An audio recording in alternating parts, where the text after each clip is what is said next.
नमस्कार दोस्तों, आप सभी का स्वागत है आपके अपने YouTube channel Ashok Chawla education app पर। दोस्तों, आज हम जिस पाठ्य योजना के साथ मिल रहे हैं वो बहुत रोचक पाठ्य योजना है जिसका प्रकरण रहेगा संधि।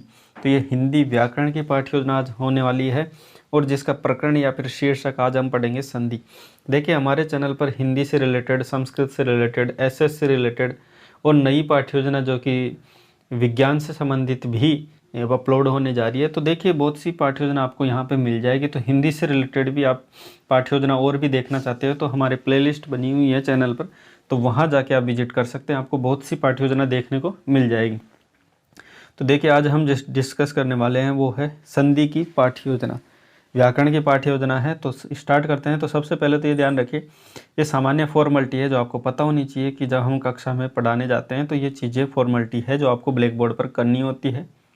और जो प्रकरण होता है, शीर्षक होता है, उस समय नहीं लिखा जाता। ये प्रस्तावना करने के बाद ही ब्लैक बोर्ड पर लिखा जाता है। इतनी सी बात आपको पता रखनी चाहिए। उसके बाद देखिए, सामान्य उद्देश्य पर हम आते हैं। तो सामान्य उद्देश्य हम जानते हैं कि सामान्य उद्देश्य, जैसे मैंने पहले बता रखा है, हर पाठ्य योजना में मैं बताता ही हूँ कि सामान्य उद्देश्य हमारे विषय से संबंधित होते हैं। ये ध्यान रखना। जैसे आज का हमारा विषय है हिंदी व्याकरण, तो हिंदी व्याकरण से रिलेटेड जो भी उद्देश्य होंगे हमारे सामान्य उद्देश्य होते हैं। जिसमें देखिए, हिंदी व्याकरण के प्रति बच्चों में रुचि उत्पन्न करना, ठीक है, छात्रों में व्याकरण की नियमों का बच्चों में ज्ञान करवाना और हिंदी भाषा में शुद्ध रूप से पहचान करने की योग्यता प्रदान करना एवं वर्णों एवं शब्दों के विभिन्न रूपों से अवगत करवाना एवं चारों कौशलों का बच्चों में विकास करना, ये महत्वपूर्ण उद्देश्य कहा जाता है। उसके बाद देखें विशिष्ट उद्देश्य। देखिए, विशिष्ट उद्देश्य जैसे कि मैं हर पाठ्य योजना में बताता हूँ कि विशिष्ट उद्देश्य हमारे प्रकरण से संबंधित होते हैं। ये ध्यान रखना। हमारा जो प्रकरण है आज का संधि, तो संधि जो हमारा प्रकरण है उससे रिलेटेड जो उद्देश्य होंगे वो हमारे उद्देश्य कहेंगे विशिष्ट उद्देश्य। अब विशिष्ट उद्देश्य देखिए कि संधि का बच्चों में परिचय करवाना, संधि को उदाहरणों के माध्यम से बच्चे को समझाना और संधि के शब्दों एवं उपयोग में सही चयन करना कि ये संधि के ही शब्द हैं या नहीं है, इन बच्चों का चयन करने की योग्यता उत्पन्न करना। उसके बाद देखिए, पाठ्य पुस्तक में आए सभी संधि युक्त शब्दों को बच्चों में ज्ञान करना। और उसके बाद अगला बिंदु है वो है सहायक सामग्री। देखिए दोस्तों, सहायक सामग्री, जब हम इसे शिक्षण सहायक सामग्री भी कह देते हैं, क्योंकि ये होता है कि छात्र अध्यापक या छात्र अध्यापिका जब पाठ्य क्लास में पढ़ाने जाता है तो कुछ चीज़ों की सहायता लेता है अपने पाठ को पढ़ाते समय, तो उन चीज़ों की ही सहायक सामग्री कहा जाता है।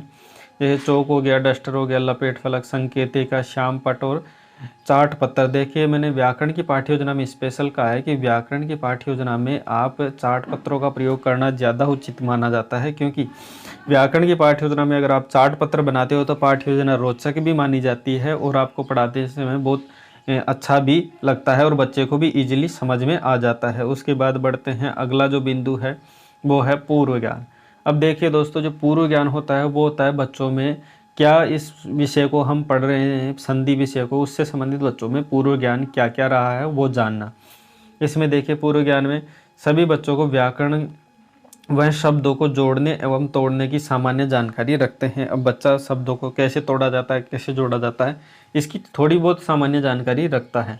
उसके बाद आता है प्रस्तावना, जो कि पाठ्य योजना का थोड़ा अच्छा बिंदु या महत्वपूर्ण बिंदु हम कह सकते हैं, जिसमें 2 कॉलम होते हैं, एक छात्राध्यापक क्रिया और दूसरा छात्र क्रिया।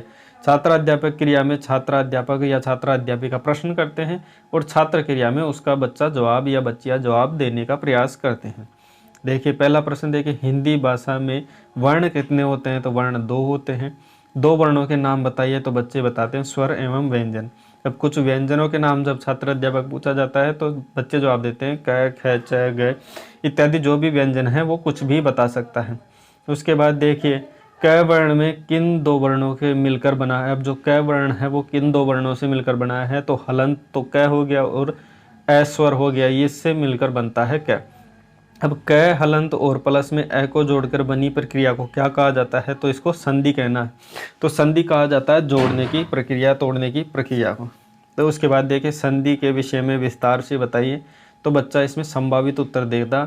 जैसे सामान्य बच्चा उत्तर दे ही देता है कि हाँ, किसी शब्द को तोड़ा जाता है या जोड़ा जाता है, तो कुछ भी बच्चा उत्तर देने का इसमें प्रयास करता है। तो बच्चा इसमें एक बात विशेष ध्यान रखें, आप इस प्रश्न के उत्तर में बच्चे को कभी भी मौन नहीं कर सकते हैं, ये ध्यान रखना। मैंने बहुत से यूट्यूब चैनल पे भी ऐसी बातें देखी है कि इस समय जो अंतिम जो समस्यात्मक प्रश्न होता है वहाँ पर बच्चे को मौन बता देते हैं।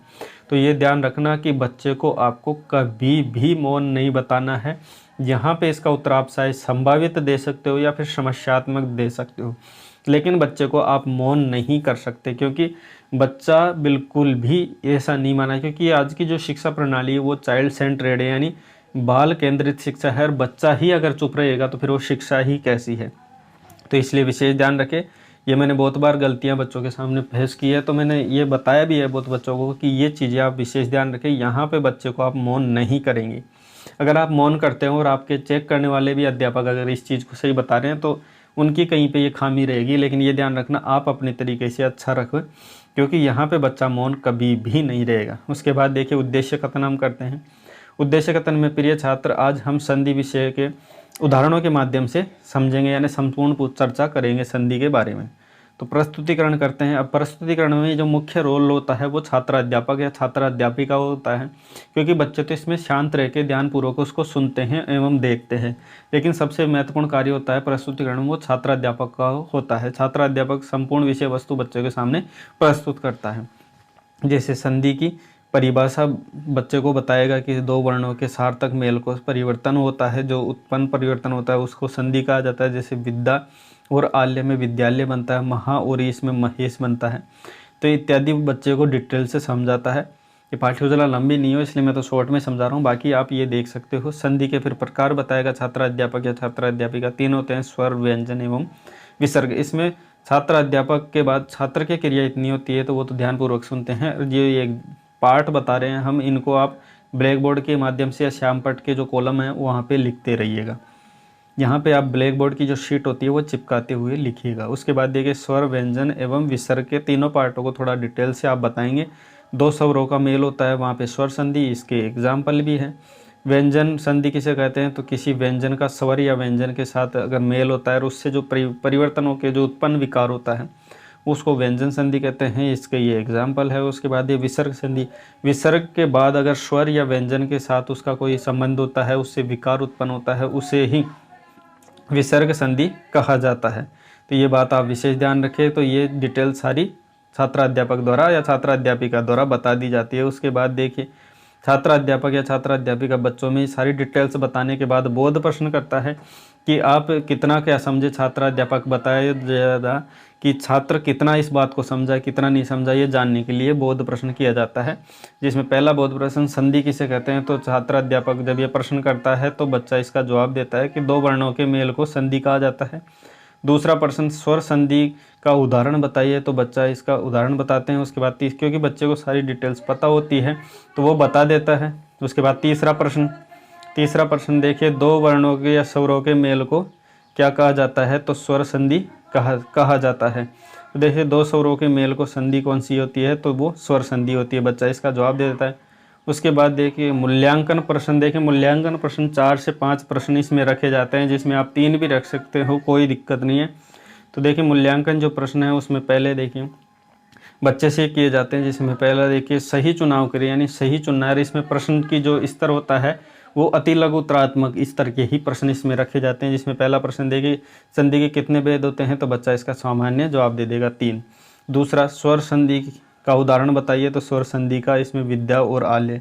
तीसरा प्रश्न देखिए व्यंजन संधि का उदाहरण बताइए, तो व्यंजन संधि का इसमें बच्चा उदाहरण बताएगा। और चौथा है कि विसर्ग संधि का उदाहरण बताइए, तो बच्चा विसर्ग संधि का उदाहरण इसमें बताएगा। जैसे व्यंजन का है दिक अंबर दिगंबर, और विसर्ग का है मनः कामना यानी मनोकामना। उसके बाद अंतिम जो बिंदु होता है वो है गृह कार्य। इस गृह कार्य में देखिए छात्र अध्यापक या छात्र अध्यापिका ऐसा प्रश्न इसमें देखते हैं, इसमें आप एक भी प्रश्न रख सकते हो, 2 भी रख सकते हो, लेकिन अगर एक प्रश्न में सारी डिटेल्स इसमें आ जाती है तो दूसरा प्रश्न देने की आवश्यकता नहीं है। तो इसमें एक प्रश्न ऐसा होना चाहिए जो कि संपूर्ण विषय वस्तु कवर करता हो। तो इसमें देखिए संधि को परिभाषित करते हुए उसके 10 उदाहरण लिखकर लेकर आएँ, तो ऐसा बच्चे के सामने ऐसा छात्र अध्यापक या छात्र अध्यापिका ये प्रश्न रखता है। तो दोस्तों इसी के साथ आज हमारी पाठ्य योजना समाप्त होती है। और इसकी PDF है जो आपको लिंक यानी नीचे डिस्क्रिप्शन में जो लिंक होती है वहाँ पे आपको मिल जाएगी। वहाँ से आप लिंक को जैसे ही टच करते हो तो आप हमारे टेलीग्राम चैनल पर डाल ले जाते हो और वहाँ पे आप इसको ईजिली डाउनलोड करके इस पाठ्य योजना को बना सकते हो। बाकी समझने के लिए आप वीडियो देख सकते हैं। हमारा चैनल है अशोक चावला एजुकेशन हब, तो बिना कहीं like comment and share subscribe आप कर दिया करो। उसके बाद मिलते हैं ऐसी ही नई रोचक पाठ्य योजना के साथ। वीडियो देखने के लिए आपका बहुत बहुत धन्यवाद।